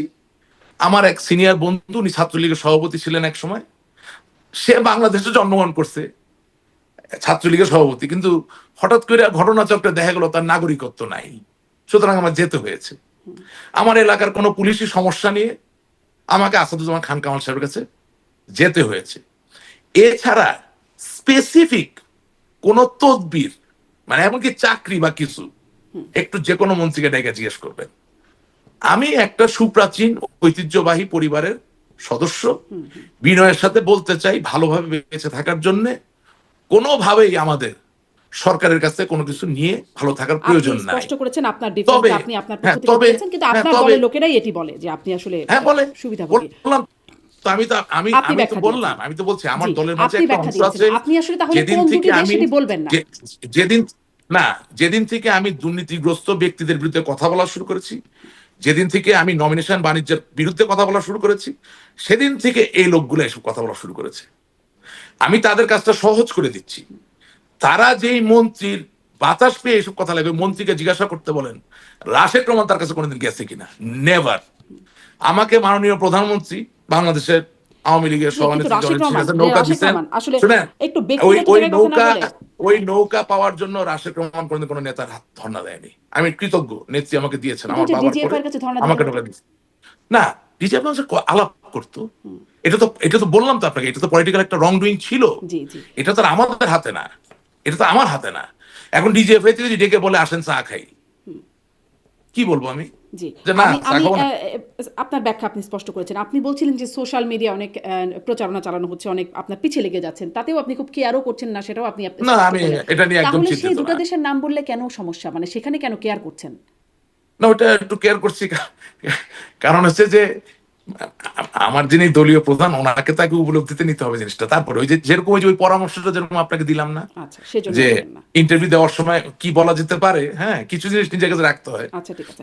তাহলে আর জিজ্ঞাসা করছিলেন, যেহেতু আপনি বলবেন না। কিন্তু অবস্থানের পরিবর্তন বা ইউ টার্ন, আপনি বলছেন দুটো দেশ দায়ী, কিন্তু আমেরিকা না। কিন্তু এটা তো আপনি শুনেছেন যে বহুবার খোদ প্রধানমন্ত্রী থাকা অবস্থায় শেখ হাসিনা বলেছেন, তারপরেও বলেছেন, আপনাদের দলের নেতারাও বেশ উচ্চকিত কণ্ঠে এটা বলেছেন যে মার্কিন যুক্তরাষ্ট্র ডিপ স্টেট না, নির্বিশেষে। আমাদের এখন এসে দলের ইউ নেতা, টার্ন। আমাদের দলের নেতা কর্মীদের ভিতরে তিনটি ভাগ আছে। তিনটি ভাগ আছে। একটি ভাগ একেবারেই নিঃশর্ত ভাবে কোনো যুক্তি তথ্য প্রমাণ ছাড়া নৌকাটাকে ভালোবাসে, আওয়ামী লীগকে ভালোবাসে, বঙ্গবন্ধুকে ভালোবাসে, জননেত্রী শেখ হাসিনাকে ভালোবাসে, পয়েন্ট ব্ল্যাঙ্ক ক্লিয়ার। আরেকটি ভাগ আছে 15 বছরে একটি বিশাল বড় দুষ্টু চক্র আওয়ামী লীগের ক্ষমতার আস্বাদ বা এর যে মধু সেটা পেয়েছে, এবং স্বাভাবিকভাবেই সম্প্রসারিতভাবে এই মধু পাওয়ার কারণে তারা এখন নতুন করে অন্য কোনো জায়গায় জায়গা না করে করে ফেলতে পারার কারণেই এখানে থেকেই তারা স্বপ্ন দেখছে যদি আমরা ফিরে এসে আবার নতুন করে মধু খেতে পারি। তাই যারা এই মধু খাওয়ার বিরুদ্ধে কথা বলে তাদের বিরুদ্ধে তারা কথা বলে, এটা একটা অংশ। আর আরেকটা অংশ উপরে যেটা আছে সেটা হচ্ছে অ্যাবসলিউটলি ইমেচিওর একটা পলিটিক্যাল এজেন্সি দাঁড়ায় গেছে, বুঝলেন না? আপনি মনে করেন আওয়ামী লীগের বিজয়ের সময়গুলো দেখবেন, আওয়ামী লীগের বিজয় হয়েছে আহ সৈয়দ আশরাফ সাহেব, আওয়ামী লীগের বিজয় হয়েছে আব্দুল জলিল সাহেব, আওয়ামী লীগের বিজয় হয়েছে আমাদের প্রয়াত রাষ্ট্রপতি জিল্লুর রহমান সাহেব যখন সাধারণ সম্পাদকের দায়িত্বে ছিলেন, হ্যাঁ, এইসব লোকের হাত ধরে। সুতরাং আর যা আপনি দেখতেছেন, এরা তো আর জনগণের খুশিতে বা জনগণের ব্লেসিং এ হন নাই। ওনারা একটা 15 বছরের একটা ভ্রান্ত একটা আইডিয়া, একটা মডেলের মধ্যে দিয়ে বড় বড় নেতা হয়ে গেছেন। ছাইরা দেন, দেখেন 2 মিনিট টিকতে পারবে না। আমি তো বললাম আওয়ামী লীগের অনেক বড় বড় নেতারা আমার সাথে দিয়ে দেন না একটা ভোটে, এখন দেখেন কয়টা ভোট পায়। আমি দামি ভোট তো আর এটার আসল ধারক বাহক হইতে পারে না। লেটস টেক এ স্ট্যাটিস্টিক্স, নিলে বাইরে যাবে, কোথাও টিকতে পারবে না, এটা বাস্তবতা। নিজের ঘরেও টিকতে পারবে না, কারণ মানুষ তো ভালো না, তো ঘরে টিকবে কিভাবে? আর তার থেকে বড় কথা কি, দেখেন আমরা কতগুলা কথা বলার চেষ্টা করি। নানক ভাই যুবলীগ ছাত্রলীগ সবকিছু করে দলকে ভালোবাসেন, ত্যাগী মানুষ, কোনো সন্দেহ নাই, দলকে ভালোবাসেন, কোনো সন্দেহ নাই। কিন্তু আপনি একদিকে মার্কিন যুক্তরাষ্ট্রকে দায়ী করলেন, আবার বলতেছেন এখন করতেছেন না। আরেকদিকে মার্কিন যুক্তরাষ্ট্রের রাষ্ট্রদূত মার্শা বার্নিকেটের গাড়িতে হামলা করার মামলার আপনি 1 নম্বর আসামি হিসেবে আছেন। সেই অবস্থায় যখন আপনি আন্দোলনের ডাক দিচ্ছেন, মার্কিনীদের যদি আপনার প্রয়োজন হয়, তাহলে আপনাকে চিন্তা করতে হবে যে এটার প্রভাব কি পড়বে। এখন এটা বুঝায় বলার সুযোগ তো আমার নাই, কারণ ডোনাল্ড ট্রাম্পের কাছে Marcia Bernicat was appointed by the Democrat government, then doesn't matter, because once you're a US ambassador, you bear the flag of United States of America. So Benghazi হোক, ত্রিপলি হোক, আলজিয়ার্স হোক, ঢাকা হোক, দিল্লি হোক, wherever, if a US ambassador is attacked এবং ওই ব্যাপারটা যদি resolve না হয়, না কইরা আপনি তারে দিয়ে যদি বারবার আন্দোলন ডাকতে থাকেন, এটা তো গোপনে প্রতিবেদন চলে যাচ্ছে স্টেট ডিপার্টমেন্ট থেকে। তাহলে মার্কিনীদেরকে আপনি পক্ষে আনার কাজটা কিভাবে করতেছেন? এখন কি আমি কিন্তু এই অবস্থান পরিবর্তনটা পক্ষে আনার জন্য কাজ করা বলছেন, হতে পারে নাকি? উচিত, দরকার, অবশ্যই। আপনি বৈশ্বিক পরিবর্তন এবং বাংলাদেশের সেনাবাহিনীতে পরিবর্তন না আনলে বক্তব্যগুলো একদম খোদ শেখ হাসিনা থেকে শুরু করে বাকিদের যে বক্তব্য, সেটাও তো রেকর্ডেড। গেলাম না, মানে আটলান্টিক পার হয়ে না গেলে কি হবে, যাবে আসবে, এমন বক্তব্য এসেছে। হ্যাঁ হ্যাঁ, না ওটা ঠিক আছে, ওটা শুনেন, ওটা আপনাকে বলি যে সিরিয়ার যে এখন নাম কি, সিরিয়ার ওনার নাম কি জানি, নামটা ভুলে গেছি আমি আসলে। হলো ওই যে এখন, হ্যাঁ, না পদচ্যুত না, আসাদ না, বাশার আসাদের পরে যে মার্কিন যুক্তরাষ্ট্রের মোস্ট ওয়ান্টেড ছিল, সেও তো এখন মার্কিনীদের সাথে বসতেছে না, তালেবানরাও তো বসতেছে। হ্যাঁ, অনেক কিছু পরিবর্তিত হয়, হবে না কেন, কিন্তু সবসময় গ্যাম্বল তো করা যাবে না। মাঝে মাঝে এই যেমন আপনাকে আমি বলি এইভাবে, যে যারা আমাদের বিরুদ্ধে, যারা আমাদের যারা যারা আপনি আমার কথা শুনতে পাচ্ছেন? হ্যালো, আমি কিন্তু শুনতে পাচ্ছি। জি, হ্যাঁ, যারা আমাদের বিরুদ্ধে, তারা দেখেন, হ্যাঁ, যারা আমাদের বিরুদ্ধে তারা এখন কি করছে আপনি দেখেন, তারা গ্রামীণ ব্যাংকে ককটেল মারছে বা পেট্রোল বোমা মারছে। ওরা কিন্তু আমাদের বিরুদ্ধে, আমাদের দলের না। কেন মারছে বলেন তো? কারণ নোবেল প্রাইজটা তো ডক্টর ইউনূস একা পায় নাই, ডক্টর ইউনূস এবং গ্রামীণ ব্যাংক যৌথভাবে নোবেল প্রাইজ পেয়েছে।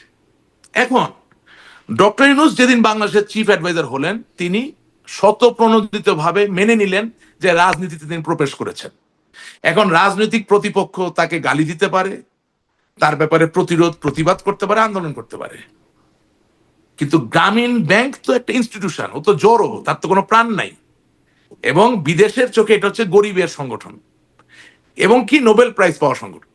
তো যখন আমাদের শত্রুরা চালাকি করে করতেছে কি, আওয়ামী লীগের নাম দিয়া গ্রামীণ ব্যাংকের মধ্যে হামলা করে দিচ্ছে, কইরা তারাই আবার গোপনে ছবি, গোপন প্রতিবেদন বানায় ইউরোপের বিভিন্ন জায়গায় পাঠাচ্ছে, দেখো আওয়ামী লীগ ইজ ইনফ্লিক্টিং, ওই যে ওয়ার্ডটা, inflicting harm on an institution which is called Grameen Bank, which is actually for the poverty-stricken people of Bangladesh.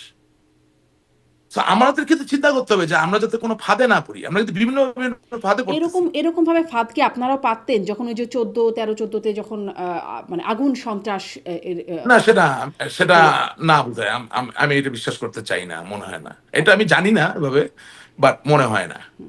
আচ্ছা, এখন এখন তো হিংস্রতা দেখে মনে হচ্ছে তারা আসলে এগুলো করেছে, যে হিংস্রতা আমি দেখলাম, যেভাবে তারা হত্যা, নাশকতা, অগ্নিসংযোগ এসব করছেন, তাতে করে 2015-তে করেন এটা আমি বিশ্বাস করবো না কেন, 2013-তে করেন এটা বিশ্বাস করবো না কেন, করেছেন তো।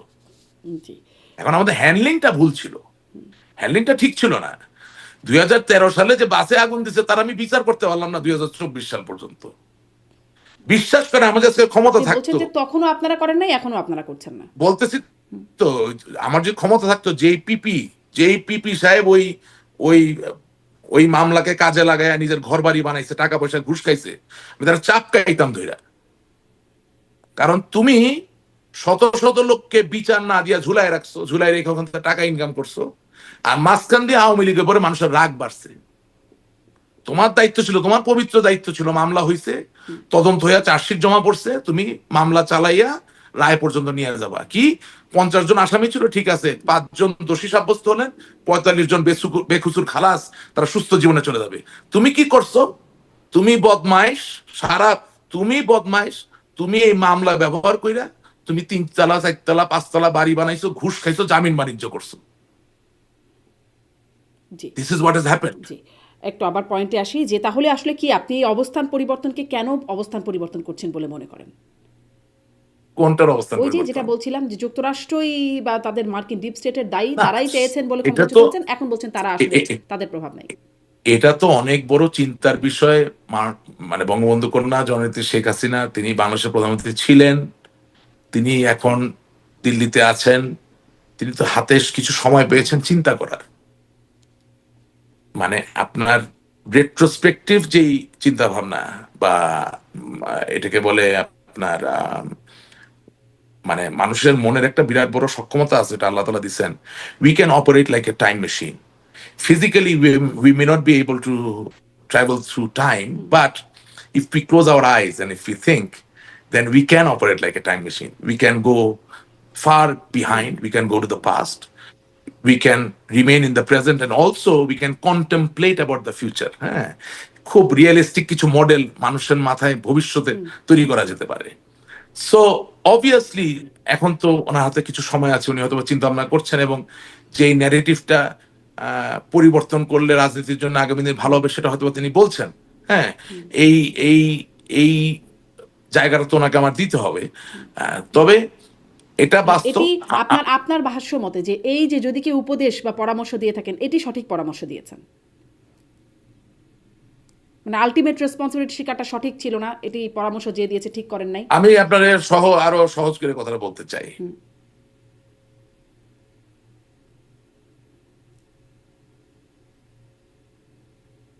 বলেন। হ্যাঁ, এটা চিন্তা করে বলতে হবে, কোনো আজে বাজে কথা বলা যাবে না, মানে মানে গুরুত্বপূর্ণ কথা বলতে হবে। সেটা হচ্ছে যে আপনি যখন কারো অভিভাবক, তখন আপনি পারেন বলেই করবেন এটা হতে পারে না। আপনি পারেন কিন্তু আপনি করবেন না, আপনি বলতে পারেন কিন্তু বলবেন না, এই জায়গাটায় থাকতে হবে।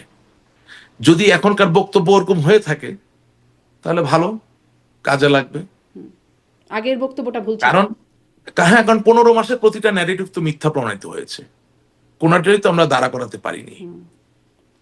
15 মাসে যতগুলো ন্যারেটিভ সাইবার ওয়ার্ল্ডে এসেছে, আমাদের তো এখন আসলে অন গ্রাউন্ড ওইভাবে অবস্থান নাই এখনো। হ্যাঁ, 15 মাসে যতগুলো ন্যারেটিভ এসেছে প্রত্যেকটাই ভুল তাহলে প্রমাণিত রাশিক হয়েছে। রহমান, এগুলো কি ন্যারেটিভ নাকি ফ্যাক্ট?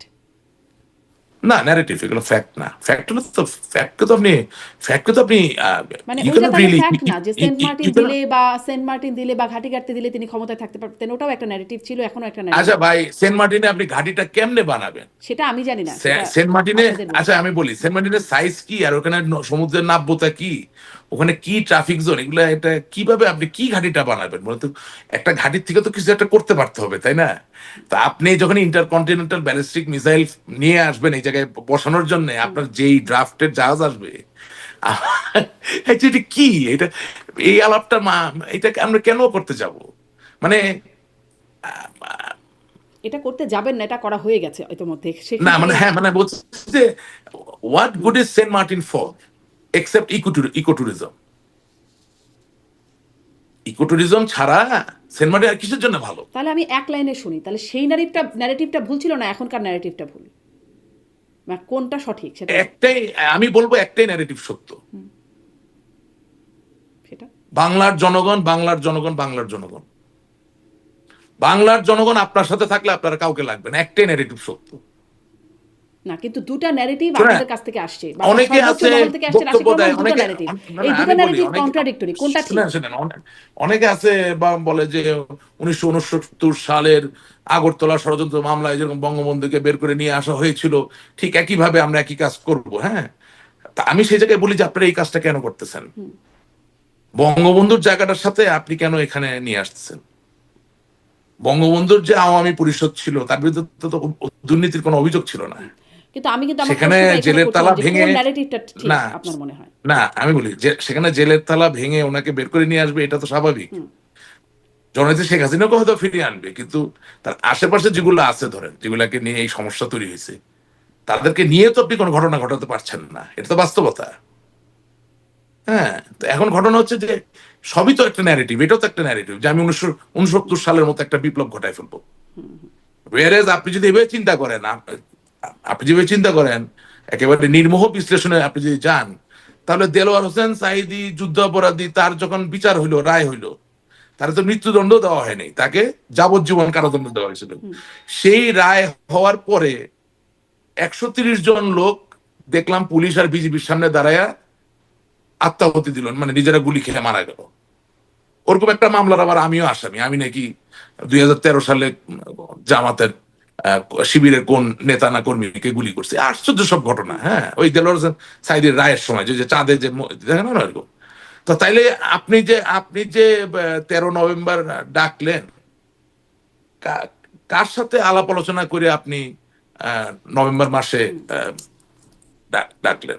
নভেম্বরের 13 তারিখে না ডেকে আপনি 17 তারিখেই ডাকতেন।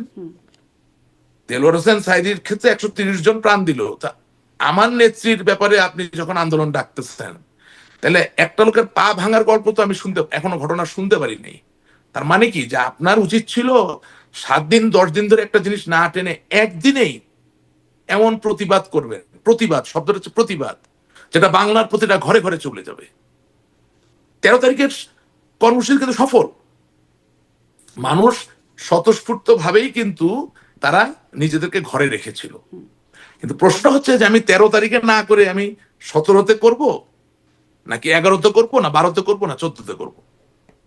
এবং আপনার এই অনুষ্ঠানে আমি এর আগে একটা কথা বলেছিলাম, একজন ভালো জেনারেল শুধু যুদ্ধে জয়ী হন না, একজন ভালো জেনারেল যুদ্ধে যাওয়ার পরে তার প্রাণ প্রিয় সৈনিক ভাইরা যাতে অকাতরে প্রাণ না দেয় সেটাও নিশ্চিত করার চেষ্টা করেন।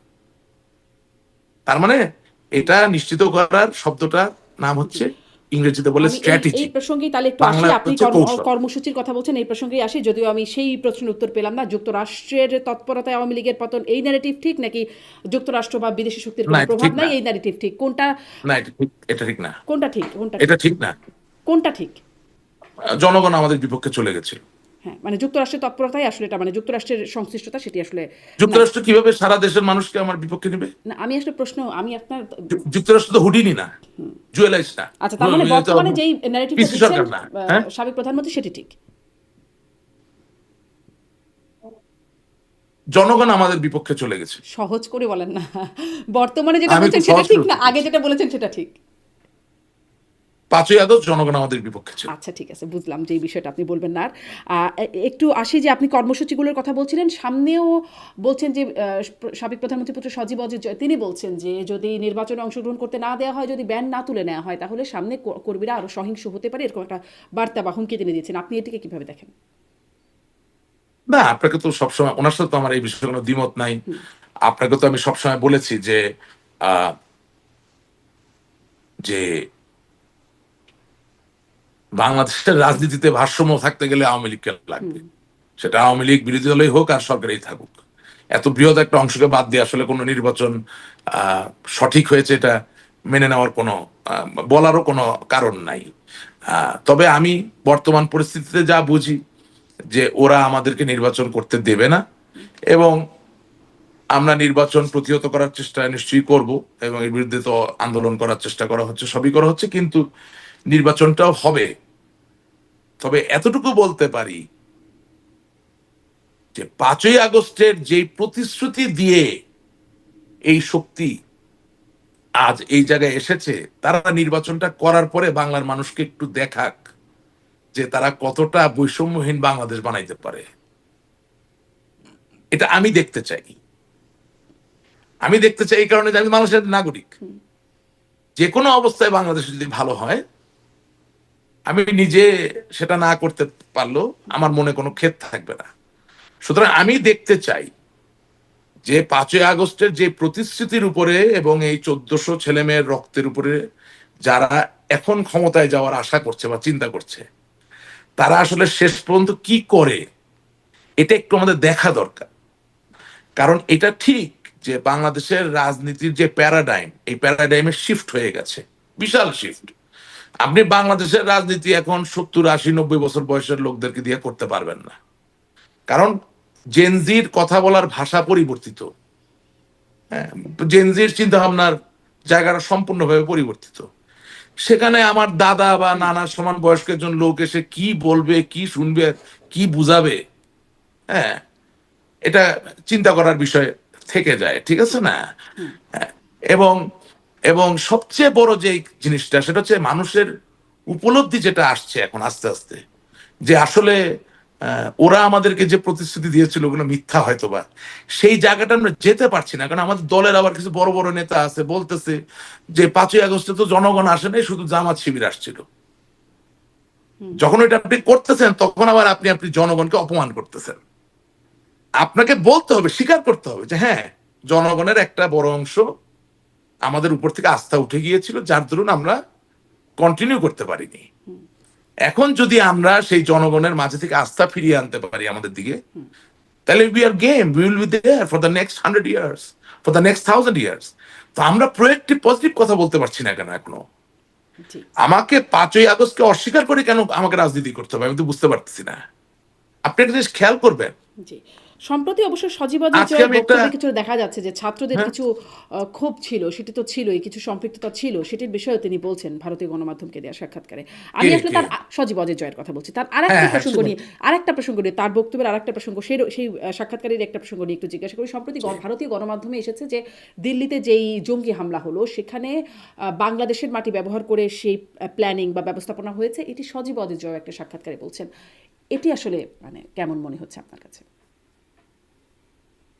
আমি জানি না, এটা নিয়ে আমি কথা বলতে চাই না। এটা তো ওভারঅল বাংলাদেশের ক্ষতি হবে, এটা তো ইটস নট গুড, এটা দিস নট গুড। জি শেষ করি যে আমাদের আপনারা সবসময় বলেন যে দেশে আওয়ামী লীগের ধরেন নেতাকর্মীরা। আপনি আপনি মার্কিন যুক্তরাষ্ট্রে আছেন না, তো মার্কিন যুক্তরাষ্ট্রে তো অনেক গোলাগুলি হয় মাঝে মধ্যে, হয় না? তো সেখানে গোলাগুলির ক্ষেত্রে তো অস্ত্র অনেক সময় মেক্সিকান লোকের হাতেও থাকে, যে ঠিক মার্কিন নাগরিক না, বর্ডার পার হয়ে এসেছে। তার জন্য তো কথা বলা হয় না যে মেক্সিকো ইজ অ্যাটাকিং আস। আমি আসলে I don't know, এগুলা আমাদের তো একটা ছোট দেশ, তো অনেক চ্যালেঞ্জ, খুব বুকের কাছে আগলায় রাখা দরকার দেশটাকে ভালো রাখার জন্য, খুব চিন্তা ভাবনা করে চলা দরকার। জি খুব চিন্তা ভাবনা করা হয় নাই বলে মনে হচ্ছে এই বক্তব্যে। হ্যাঁ, আর বুঝেন না, অভাগা দেশ তো আমাদের, অভাগা দেশ। বাংলাদেশি হওয়ার জন্য, বাঙালি হওয়ার জন্য হয় আপনাকে আহ, ভারতের, হয় আপনাকে মানে আহ, শুনতে পাচ্ছি কিন্তু। লাইন, আপনি কথা শুনতে হ্যাঁ পাচ্ছেন মানে, শুনতে পাচ্ছি। হ্যাঁ, মানে বাংলাদেশের একজন ভালো নাগরিক হওয়ার জন্য বা দেশপ্রেমিক হওয়ার জন্য হয় আপনাকে ভারতের অনুগত হওয়া লাগছে, না হলে পাকিস্তানের অনুগত হওয়া লাগছে, বাংলাদেশের অনুগত হওয়া লাগছে না। মানে অভাগা না, কপালটা তো ভাই মনে হয় ভিতরে ভিতরে ফাটা। একটা দেশ বঙ্গবন্ধুর নেতৃত্বে স্বাধীন হয়েছে, হ্যাঁ, 30 লক্ষ মানুষ শহীদ হয়েছে, 2.5 লক্ষ মা বোন সম্ভ্রম দিছে। আজকে যত আইনজীবী, যত ডাক্তার, যত ইঞ্জিনিয়ার, একটা লোক ওই জায়গায় থাকতো না যদি বাংলাদেশ স্বাধীন না হইতো। অথচ দুঃখ, এবং যত আর্মি অফিসার, যত পুলিশ অফিসার এই র্যাঙ্কে থাকতে পারতো না যদি বাংলাদেশ স্বাধীন না হইতো। অথচ হায় রে আমার খোদা, এই দেশ 2 ভাগে বিভক্ত। এক ভারত, আরেক পাকিস্তান। জি। বাংলাদেশের আপনি পক্ষে এই কি? বক্তব্যকে খুব সঠিক বক্তব্য বলে মনে করছেন না? বাংলাদেশের পক্ষে কে? এটার উত্তরে আপনি বুঝবেন আমি কি বলতে চাচ্ছি। মানে এটা বাংলাদেশের পক্ষে বক্তব্য বলে মনে হচ্ছে না? আমি সেটা তো বলি, আমি বলছি বাংলাদেশের পক্ষে কে। আপনি সবসময় আমাকে নিয়ে কামানের সামনে দাঁড়া করে দিলে তো হবে না। আমি তো প্রশ্ন করছি উত্তর পাওয়ার জন্য, আপনি আমাকে পাল্টা প্রশ্ন করছেন আমি বাংলাদেশের আপনাকে পক্ষে কে? আমি আপনাকে বলতে চাচ্ছি যে আমার একটা কামান আছে, কোন দিকে নিশানা করলে ভালো ফলাফল হবে সেটা বলতে চাই। সবসময় যদি অন্যের কামানের সামনে আমাকে দাঁড়া করায় দেন তাহলে কি হয়? এটা কি সুবিচার বলেন? আচ্ছা, না আপনি আমি প্রশ্নগুলো করব এবং আপনি উত্তরগুলো দিবেন, এটাই হচ্ছে আসলে আমি কাম্য। চেষ্টা করি, জি, আমি আপ্রাণ চেষ্টা করি এবং অনেক একেবারেই খুব নিখাত জায়গা থেকে চেষ্টা করি, অনেক আমার ভিতরে ধন্যবাদ। কিছু রেখে করি না। নিশ্চয়ই হ্যাঁ। কিছু রেখে করেন, দুটা দেশের নাম বলেন নাই আপনি অবশ্য, এবং অনেক প্রশ্নই একটু একটু ঝাপসা ঝাপসা করে বলেছেন। দুইটা দেশের নাম সামনের দিনে আসবে, আপনার অনুষ্ঠানও খুব ভালো চলবে, মানুষও খুব মন দিয়ে শুনবে। জি, ঠিক আছে। আমি বললাম আপনাকে একটা জিনিস বুঝতে হবে, পাড়া প্রতিবেশী আত্মীয় স্বজন কিন্তু মাঝে মাঝে খুব বিপজ্জনক হতে পারে। মানে শেষ করার আগে একটা কথা বলে দিই, হ্যাঁ, পৃথিবীতে কোনোদিন কাউকে নিয়ে বেশি খেলতে হয় না। পৃথিবীতে একটা নিয়ম আছে, আপনি ধার দিলে ঢেকে ধার দিবেন, আর ধার দিলে ফেরত পাওয়ার কথা চিন্তা করে ধার দিবেন না। অতটুকুই ধার দিবেন যেটা ফেরত না পাইলে ক্ষতি হয় না। আর উপকারও যখন করবেন ঢেকে উপকার করবেন। উনি যদি নিজের থেকে বলে যে উপকার আমি পেয়েছি তাহলে ভালো, আপনি নিজের থেকে বলবেন না কেন? ওতে কখন যে শত্রু হয়ে যায় আপনার আপনজন আপনি নিজেও বুঝবেন না। আমাদের সবচেয়ে আপনজন যারা, তাদের কথা চিন্তা করেন। সবচেয়ে আপনজন যারা, একজন না যারা, তাদের কথা চিন্তা করেন। কিসের মার্কিন যুক্তরাষ্ট্র কোথায়, সবই তো ইনভেস্টমেন্ট। হ্যাঁ, কি ইউএসএ কি, কিসের ভাই, বুঝলেন না তো এখন। খুবই অস্পষ্ট করে বললেন, তবুও যদি মানুষ বোঝেন যে আপনাদের সবচেয়ে আপনজন কারা, সেই কোনো দেশ বা দেশগুলোকে আপনি মিন করছেন কিনা। আমাদের সবচেয়ে আপনজন, আমাদের সবচেয়ে আপনজন যারা, একা কাউকে বলিনি, যারা। আসলে একদম খোলামেলা বললে আওয়ামী লীগের আপনজন ভারত এক, আর একটা কে আমি বুঝতে পারছি না, যে আর একটা কে কে আপনাদের এক? খুব আপনজন। আপনজন কারা আপনি নিজে ঠিক মানে করে ভারত বললেন। তো আপনজন কারণ হিসেবে দেখছি। বাংলাদেশে আপনজন জাপান হয় না? আচ্ছা, জাপানও, আচ্ছা আচ্ছা, হ্যাঁ, না হয় না, হয় হয়তো। হয় হয়তো হয় অবশ্যই। হ্যাঁ, আমি আপনজন যারা আপনি ওই জায়গায় রাখেন না, অসুবিধা কোথায়? মানে একটা একটা আপনজন একদম অবিসংবাদিত আওয়ামী লীগ সবসময় বলে, এবং আওয়ামী সেটা লীগের। আপনার জন্য হতে পারে, সেটা আপনার জন্য হতে পারে, আমি তো সেই বিষয়ে কোনো কথা বলছি না। আমি বলছি যে ইট ওয়াজ আচ্ছা, এ ঠিক আছে। Collective disaster and why it happened it is very obvious, অনেক ধন্যবাদ, অনেক ধন্যবাদ but Rashik Rahman. But we can't talk about it. সামনে যদি থ্যাংক ইউ। যদি সেই কথা বলবার সুযোগ হয়, স্পষ্ট করার মতো অবস্থানে থাকেন, তখন নিশ্চয়ই আবার বলবেন আপনি। ধন্যবাদ যুক্ত হবার মানে জন্য। সুযোগটা রাখবেন কেন? কারণ আমি মনে করি যে আজকে নেত্রী যে কথাগুলো বলতেছে সেটা 15 মাসের আগের থেকে পরিবর্তিত কথা। তাহলে আমি বিশ্বাস করতে চাই যে আপনার মাধ্যমে আমরা যে অনুষ্ঠান করছি, কথা বলছি, এবং আমাদের মতো আরো অনেকে বলছে, হয়তো বা আস্তে আস্তে উনি একটু সময় নেই, কারণ উনি সবচেয়ে ভালো জানেন কিভাবে ওনার দলটাকে ম্যানেজ করতে হবে। উনি হয়তো বা কিছু কিছু করে ইনপুট আস্তে আস্তে নিয়ে কিছু কিছু পরিবর্তনের দিকে আগাচ্ছেন। সুতরাং আপনাদের সক্রিয় সহযোগিতা না থাকলে আমরা কোনটাকে সঠিক মনে করি বা করি না সেটা বলবো কোথায়, কার কাছে? আজ নিজের দেশেই তো নেই, জি, অনেক দূরে। অনেক ধন্যবাদ, অনেক ধন্যবাদ রাশিক রহমান, অনেক ধন্যবাদ কথা বলবার থ্যাংক ইউ জন্য। So much. ধন্যবাদ আপনার দর্শক।